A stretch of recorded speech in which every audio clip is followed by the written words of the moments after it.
The unexpected call. The night was unusually quiet in Delhi. Sundar Pichai had just finished a long day filled with endless meetings, video calls, and decisions that would shape the future of technology for millions around the world. He leaned back in his chair inside a dimly lit hotel room, the weight of leadership pressing gently against his shoulders. He was used to pressure, but tonight something felt different, almost restless. The phone on the bedside table vibrated. It wasn't the usual call from his team in California or a request from a journalist. It was a local number, one he didn't recognize. Sundar hesitated for a moment, staring at the glowing screen.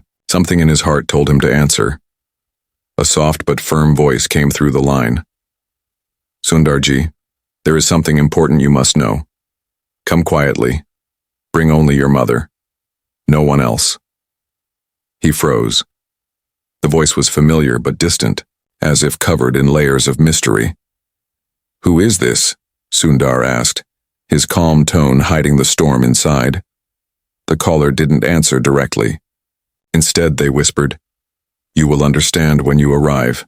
Tomorrow evening, the Prime Minister's farmhouse." And then the line went dead. For a long moment, Sundar sat in silence. 1,000 thoughts rushed through his mind. Why would someone invite him secretly to the Prime Minister's farmhouse? Why involve his mother? Why the secrecy? Sundar had met Prime Minister Modi many times before in public. Their conversations were filled with mutual respect, shared visions of progress, and an understanding of how technology could empower India. But never had there been a call like this. He turned to the one person who had always been his anchor, his mother. She was sitting on the balcony of the suite sipping tea, her eyes reflecting years of resilience and kindness. Sundar walked over and shared the mysterious message. She listened quietly, her face calm but her eyes sharp with curiosity. Sometimes life calls us in ways we do not fully understand, she said gently. If your heart tells you to go, then we should go. Those words, spoken with the same wisdom that had guided him since childhood, made the decision clear. Sundar nodded slowly. They would go. The next evening, the air around Delhi carried the smell of rain and earth. A government car arrived without any insignia, quiet and discreet. Sundar and his mother stepped inside. Neither spoke much during the ride. Sundar kept thinking about the strange request. His mother, however, seemed at peace, as if she had already accepted that whatever awaited them was meant to be. The car moved through quiet roads, leaving behind the noise of the city. Soon, tall iron gates appeared, opening silently as if expecting their arrival. They entered the Prime Minister's farmhouse, a place few had ever seen so closely. But what struck Sundar wasn't the grandeur of the property, it was the silence. No security running about, no advisors, no photographers, no sound except for the crickets in the distance. It felt almost abandoned, yet alive with an invisible tension. A man in simple clothing greeted them at the entrance. He bowed respectfully and led them inside. There were no explanations, no introductions. Sundar followed with careful steps, holding his mother's hand lightly, sensing her strength beside him. The farmhouse was dimly lit, filled with the faint smell of old wood and something else, perhaps incense, perhaps earth. They were led into a room at the back, and there, sitting in silence, was Prime Minister Modi himself. But this was not the Modi Sundar was used to seeing on television or in official meetings. He was dressed simply, almost like a villager, his face calm but heavy with thought. He rose, walked forward, and embraced Sundar warmly, then bowed respectfully to his mother. "Thank you for coming. I asked for secrecy because what I'm about to show you cannot yet be shared with the world." Sundar exchanged a quick glance with his mother. Both of them felt the weight of something extraordinary.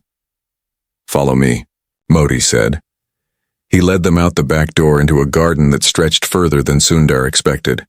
The moon hung low, throwing pale silver light across the trees and pathways. The air was cooler here, sharper. And then they reached it, a small building almost hidden behind thick hedges. It looked old, abandoned even. Modi stopped before the door and turned to them. "What lies inside will challenge everything you thought you knew about this land," about our history, and perhaps about the future of our people. The door creaked as it opened, revealing a stairway that went down into darkness. Sundar's heart raced. His logical mind wanted to ask questions. What is this place? Why bring us here? What does it mean? But his instincts told him to wait, to observe, to walk into the unknown. The stairway was narrow, lit only by small oil lamps fixed to the walls. The air grew cooler as they descended. His mother's hand tightened around his, steady and strong, reminding him of the nights in Chennai when as a boy he had clung to her during storms. Finally, they reached a chamber. It was vast, its ceiling lost in shadows, its walls carved with symbols Sundar didn't recognize. The room seemed older than memory, as if it had been waiting centuries for someone to enter. In the center stood a wooden chest. It was simple, unadorned, yet the way it rested on a raised stone platform gave it an aura of sacred importance. Modi stepped forward, his voice low. This chest has been here for generations. Each leader before me knew of it, but few dared to open it. It is said to hold a secret, one that could unite or divide, heal or destroy. He looked at Sundar directly. But when I heard you were visiting India, something told me you should see this, you and your mother. Sundar felt a chill run down his spine. He couldn't explain why, but deep within him, a strange familiarity stirred, as though this moment had been waiting for him since birth. His mother stepped closer to the chest. She didn't look afraid. Instead, her face softened, her eyes filling with recognition. I know this, she whispered. Both men turned to her in shock. How? Sundar asked. Her voice trembled slightly, but it carried the weight of truth. Because my mother told me about it when I was a child. She said one day I might have to guide you to it, Sundar. She said the time would come when what is hidden here would call to us. Sundar's heart pounded. He had never heard his mother speak of such a thing. His mind was torn between disbelief and awe. Modi looked at her with deep respect. Then it seems fate has chosen. Would you like to open it? The chamber was silent, only the faint sound of their breaths filling the air. Sundar looked at his mother, unsure, but she nodded gently. Together, they placed their hands on the wooden chest. It felt rough under their fingers, ancient, as though the wood itself carried memories of countless ages. They lifted the lid. It creaked slowly, painfully, as though reluctant to reveal its contents. Inside, wrapped in layers of faded cloth, lay a collection of scrolls and a small metal object that glowed faintly even in the dim light. The glow wasn't bright, but it was alive, pulsing gently like the heartbeat of something eternal. Sundar reached out, his fingers brushing against the object. The moment he touched it, a wave of warmth surged through him. Images flashed in his mind, fields of golden crops, people working together in peace, children laughing, rivers flowing with clarity, but also shadows of conflict, greed, and division. It was overwhelming, almost unbearable, and he pulled his hand back, gasping. His mother steadied him, whispering, "Breathe, my son, this is only the beginning." Modi's voice was low but steady. What you felt is the power of memory. This object holds the story of our land, not written in books, not told in speeches, but living, breathing truth. It is said that only those with humility and kindness in their hearts can touch it and survive its weight. Sundar wiped the sweat from his forehead. He had spent his life building systems of knowledge, guiding teams, solving problems that shaped industries, but nothing had prepared him for this. Why now? Sundar finally asked. Why show me this? Modi looked at both of them, his expression unreadable. Because the world is at a crossroads. Technology can heal or divide. Power can guide or corrupt. This secret may hold a path forward, but it cannot be walked alone. I believe it belongs not to one man, but to those who still remember respect, humility, resilience, and kindness. The words echoed in the chamber, heavy with meaning. Sundar turned to his mother. Her eyes glistened with unspoken tears. You were meant to see this, she said softly. But we are not done. This is only the surface. As if in response to her words, The glowing object pulsed brighter, and the scrolls beside it shifted slightly, as though waiting to be opened. The chamber grew colder. A faint sound, almost like footsteps, echoed from the stairway above. Someone else was coming. The footsteps in the dark, the echo of footsteps from the stairway above sent a chill through the chamber. Sundar froze, his hand still trembling from the vision he had seen when he touched the glowing object. His mother stood close beside him, calm but alert, her presence steadying him. Prime Minister Modi's eyes narrowed, his body tense but controlled, as though he had expected this moment but did not know when it would arrive. The chamber seemed to grow colder with every step descending from above. The faint sound of leather against stone echoed rhythmically, steady, deliberate, like someone who knew exactly where they were going. Sundar's heart beat faster. In Silicon Valley, he was used to surprises, unexpected decisions, sudden competition, shocking headlines. But nothing compared to this. This was no boardroom challenge, no strategic game. This was ancient, real, and dangerous. Finally, a shadow appeared at the edge of the stairway. A tall figure stepped down into the light of the oil lamps. He wore plain clothing, his face partly hidden by the darkness, but his eyes shone sharp and watchful. "You opened it," the man said, his voice low and steady. It was not a question. It was a statement, filled with both curiosity and warning. Modi stepped forward, his voice calm but firm. "Why are you here? This is not for you." The man smiled faintly, a smile without warmth. "Everything that belongs to this land is for me as well. You may be the guardian, but you cannot keep secrets forever." Sundar felt the tension in the room rise. He looked at his mother, who remained still, her eyes fixed on the stranger as though trying to read a hidden truth behind his calmness. "Who are you?" Sundar finally asked, his voice sharper than he intended. The man turned his gaze on him. "I am someone who has been waiting for this chest to be opened for many years, and now, thanks to you, that moment has come." He walked slowly toward the chest, but Modi stepped between him and the stone platform. "You will not touch it." The silence that followed was heavy, broken only by the flicker of the oil lamps. Then the man laughed quietly.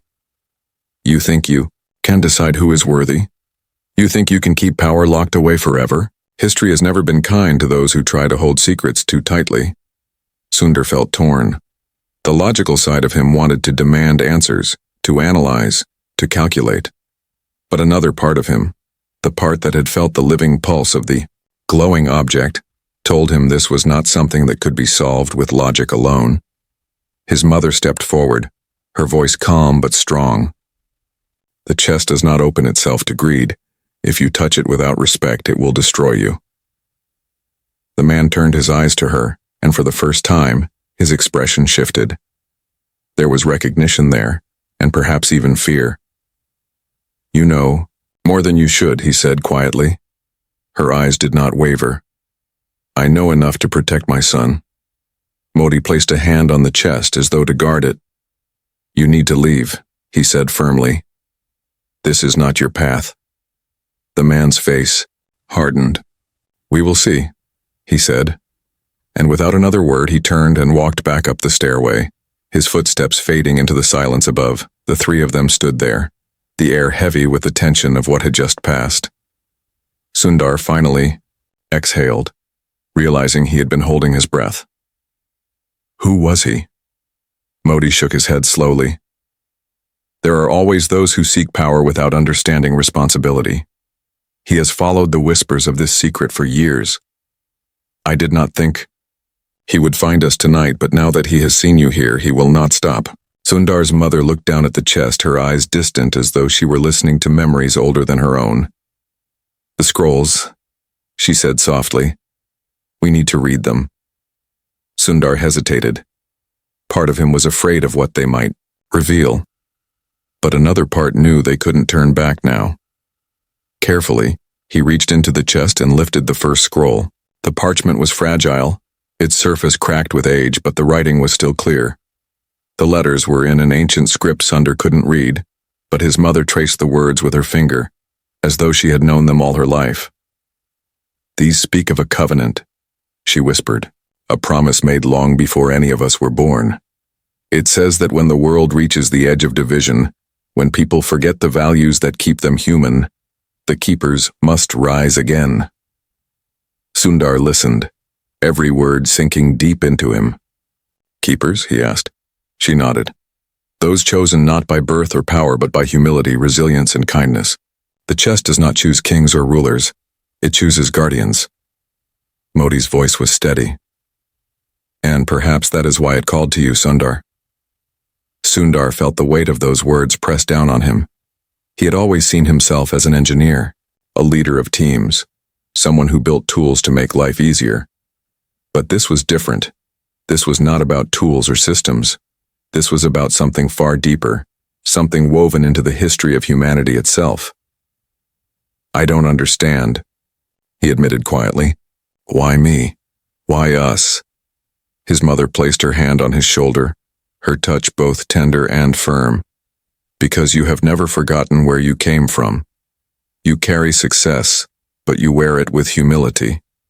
You have faced challenges, but you endured them with resilience. You lead millions, but you still listen with kindness. The chest recognizes that, and it knows I am here to guide you. Her words stirred something inside him, memories of his childhood in Chennai, of long evenings studying under dim lights, of his mother's sacrifices, of the quiet lessons in humility she taught him without ever saying the word. The chamber grew still again, but the glowing object pulsed softly, as if responding to the truth of her words.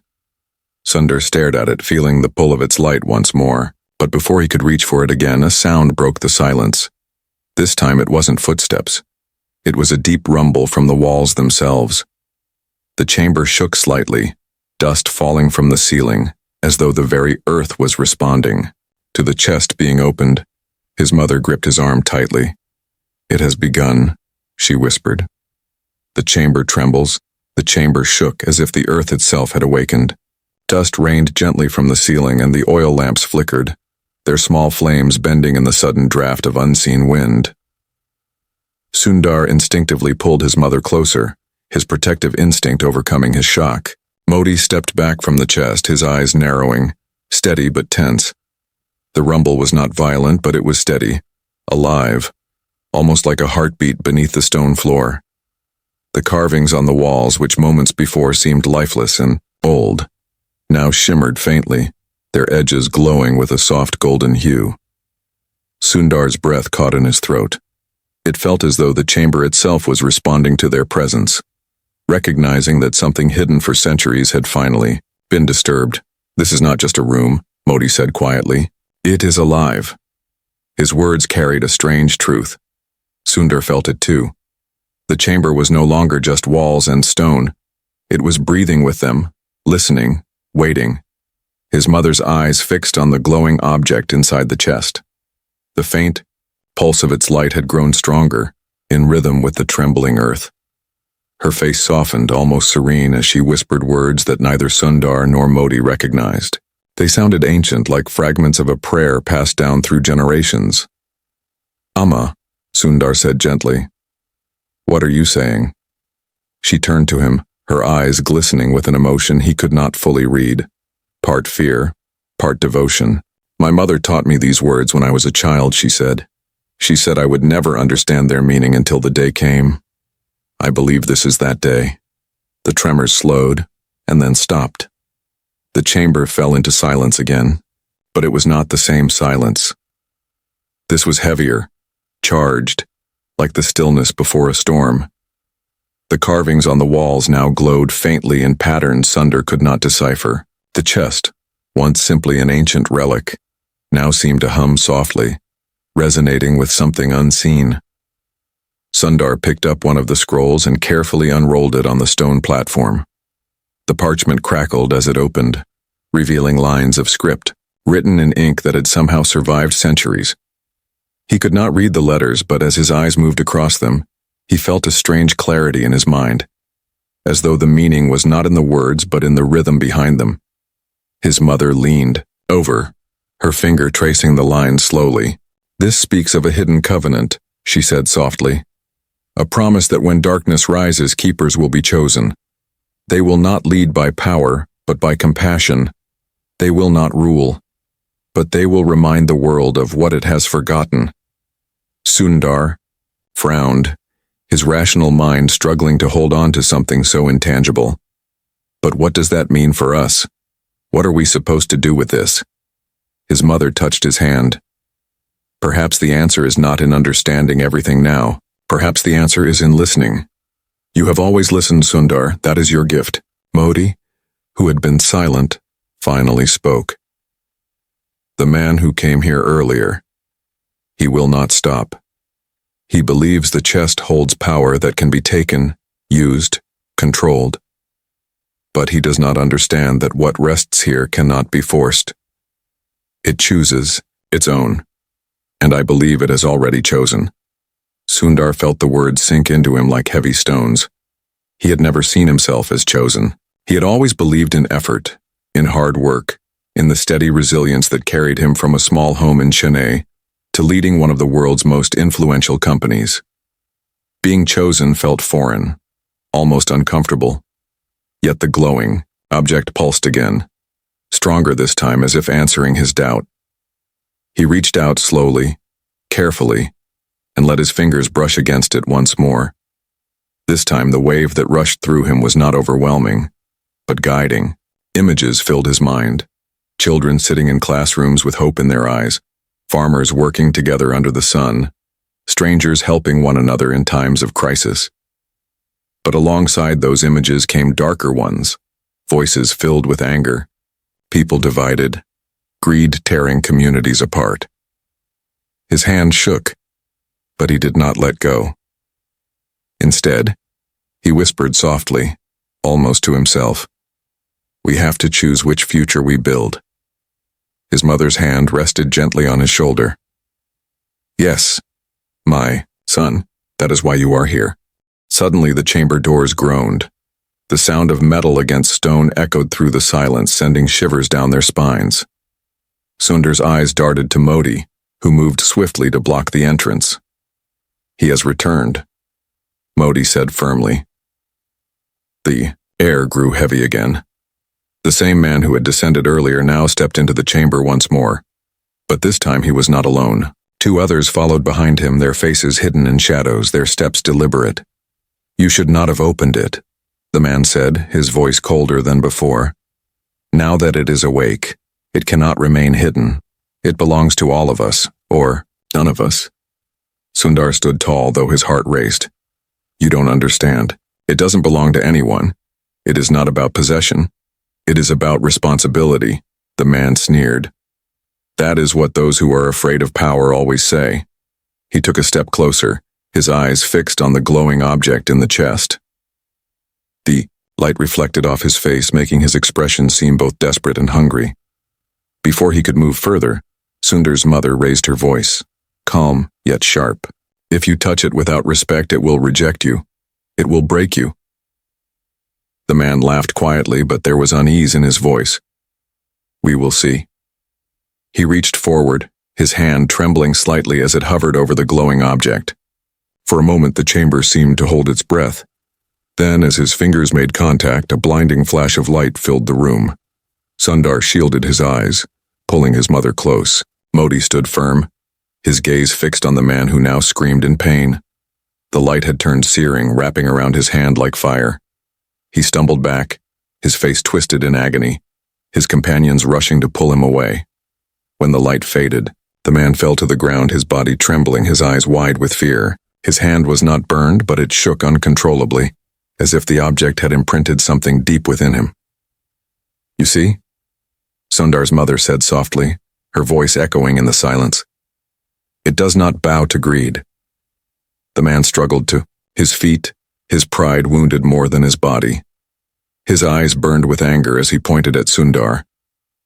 "This is not over. You may have its favor now, but the world outside is already crumbling. Let us see how long humility can protect you when power begins to fall into the wrong hands." He turned sharply, storming back toward the stairway with his companions. Their footsteps faded, but their threat remained heavy in the air.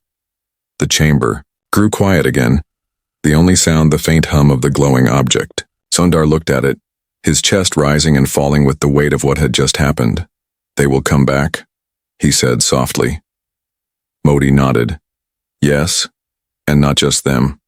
Once the world knows this exists, there will be many who will try to claim it. That is why we must decide now. What do we do with this?" Sundar turned to his mother. Her eyes met his, filled with both love and quiet determination. "The scrolls," she said, "they will tell us. But we must be ready to listen even if what they reveal is painful." She placed her hand on the next scroll, her fingers trembling slightly as she unrolled it. The parchment cracked open, revealing new lines of ancient script. Sundar leaned in, his breath caught in his throat, ready to hear the truth it carried. But before she could speak, the chamber trembled again. This time it was not gentle. The ground shook violently, the lamps toppled, and the glowing object pulsed with a light so bright it filled the entire room. The sound was deafening, like the roar of 1,000 voices. And then, through the light, Sundar heard a voice not from outside but from within, a voice that whispered directly into his heart. "You have been chosen, but choice comes with sacrifice." The voice within, the chamber was drowned in blinding light. Sundar covered his eyes, but the voice inside him was louder than the chaos around. It was not like hearing someone speak in a room. It was deeper, as though the words came from within his own blood, vibrating through his bones, bypassing thought and going straight into his heart. "You have been chosen," the voice said again, soft but undeniable, like the low murmur of a river that has flowed for thousands of years. "But choice comes with sacrifice. No path of light exists without shadow. Are you willing to carry what others cannot?" Sundar's breathing quickened. He wanted to answer, but his throat felt dry, his body frozen. He thought about his life, his years of study, his struggles as a young man, the sacrifices his parents made, the countless decisions as a leader, the weight of people depending on him. But this was different. This was not about leading a company or shaping technology. This was about carrying something far older and heavier than all of that. His mother touched his arm, grounding him. "Sundar," she whispered, her voice trembling but filled with love. "Listen carefully. This is not a test of strength. It is a test of heart." The light pulsed brighter, and the chamber shook once more. Modi's eyes were fixed on Sundar, his expression firm but compassionate, as if urging him to find courage within himself. The voice returned. "To accept, you must be willing to lose. To protect, you must be willing to let go. What you hold dear may be the very thing destiny asks you to release." The words cut deep. Sundar felt his chest tighten. He thought of his family, his children, the life he had built far away, and the dream his mother had always nurtured for him, that he could rise without losing who he was. And now, here was this voice, asking if he was ready to sacrifice everything. He finally found his voice. "What sacrifice?" he asked quietly, though he was not sure if he wanted to know the answer. But the voice did not give specifics. Instead, it spoke like a riddle. "You will know when the time comes. Choice cannot be foretold. It can only be lived." And with that, the light dimmed. Slowly, the blinding glow shrank back into the glowing object inside the chest. The chamber steadied, the walls stopped trembling, and silence returned like a heavy blanket.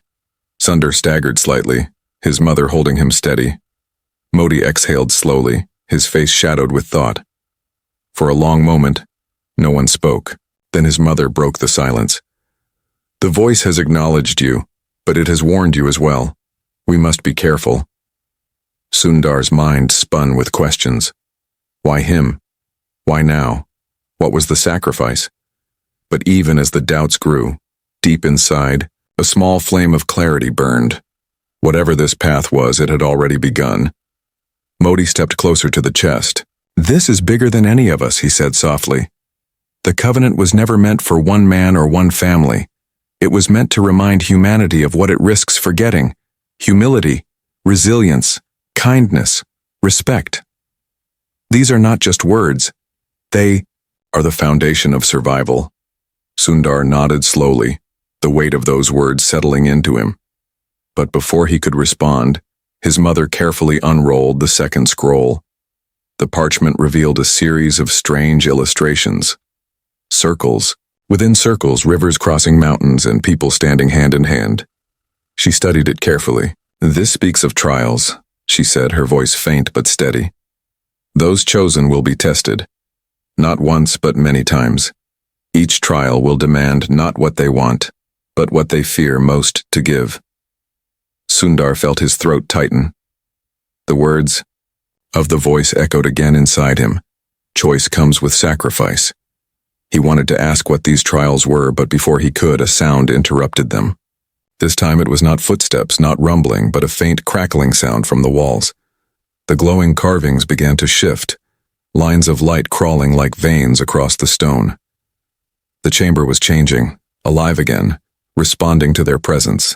The walls began to open slowly, revealing a hidden passage leading deeper into darkness. Moti stepped forward cautiously. "It wants us to continue," he said. Sundar looked at his mother. Her face showed no fear, only calm acceptance. She nodded once. "This is the path. We must follow." They stepped toward the passage. The air inside was colder, heavier, almost as if it carried the breath of time itself.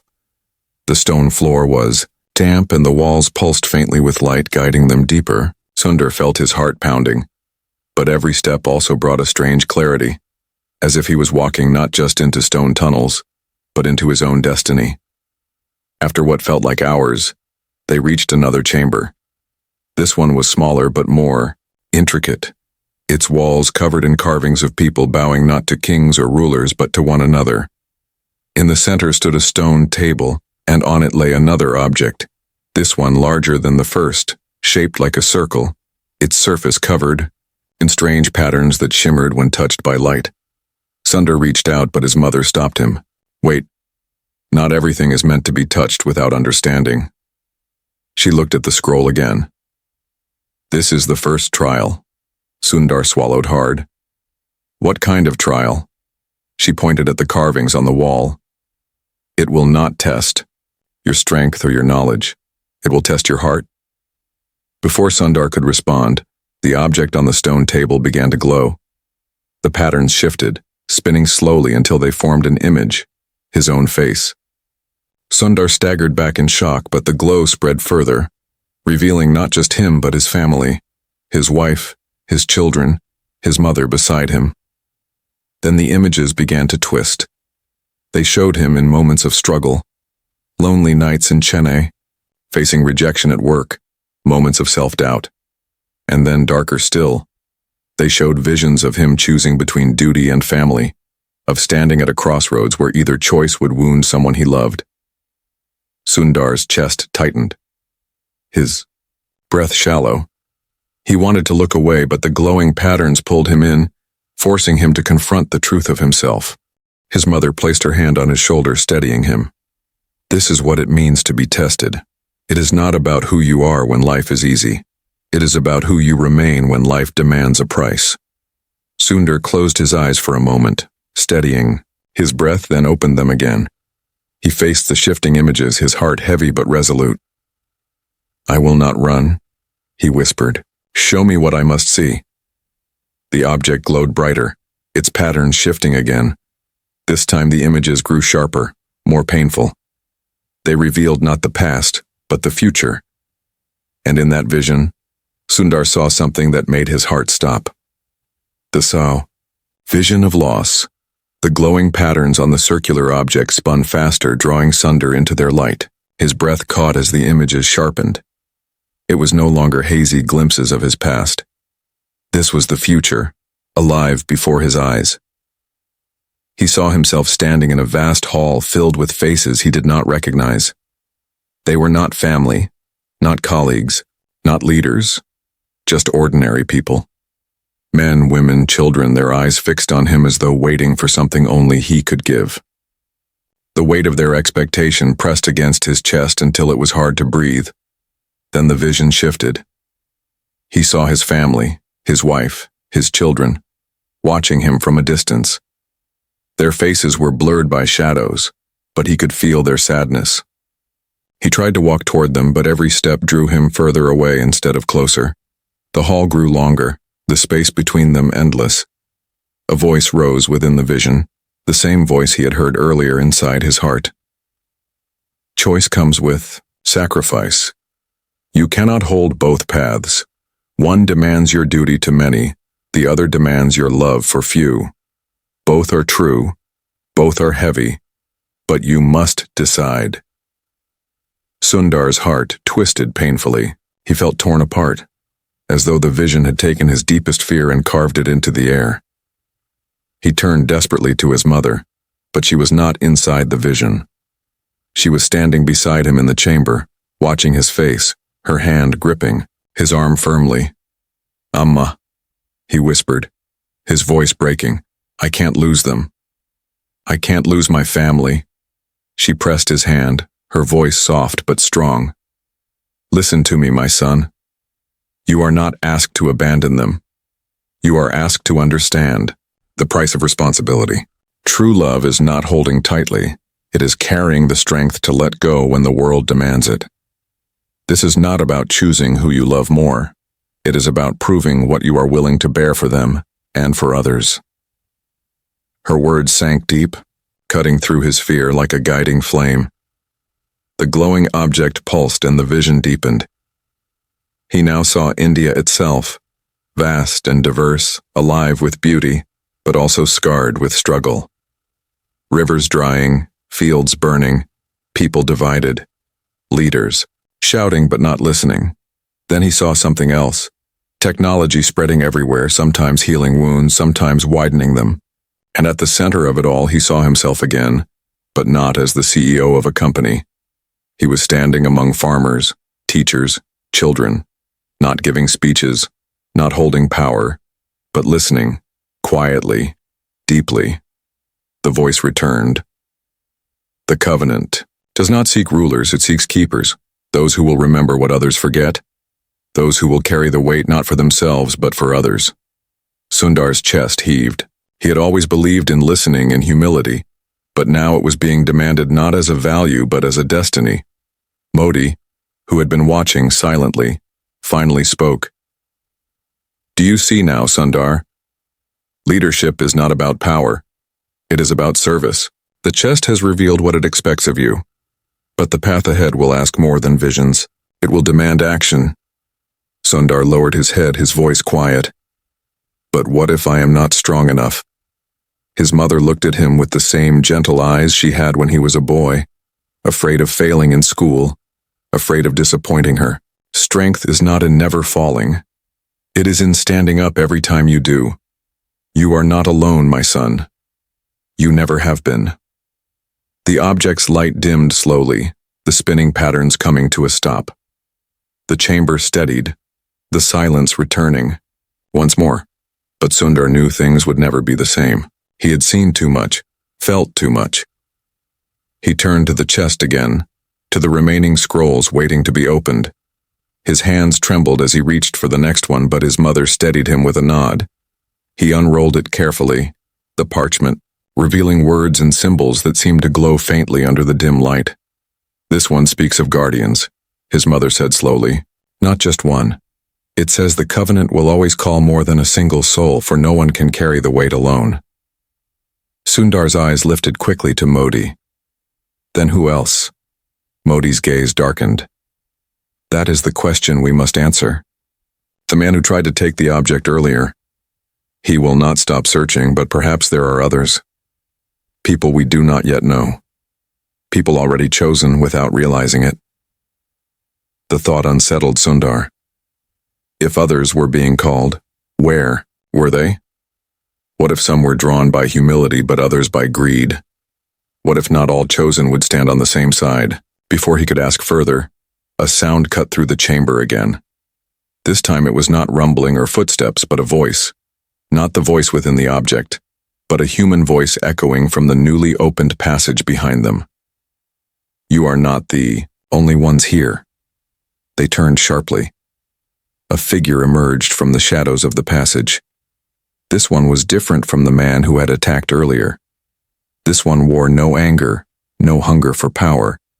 Instead, there was sorrow etched deeply into his face as though he had already lost something precious. He stepped into the dim light, his hands raised to show he carried no weapon. I am not here to take. I am here because I was called to. Sundar's mother's eyes widened. Another keeper, she whispered. The figure nodded slowly. Yes, I have followed the same whispers that brought you here. I did not know. Who else would answer? But now I see. The covenant is awakening more than one heart. Sundar stared at him, his mind caught between suspicion and recognition. Who was this man? What had he sacrificed to be called?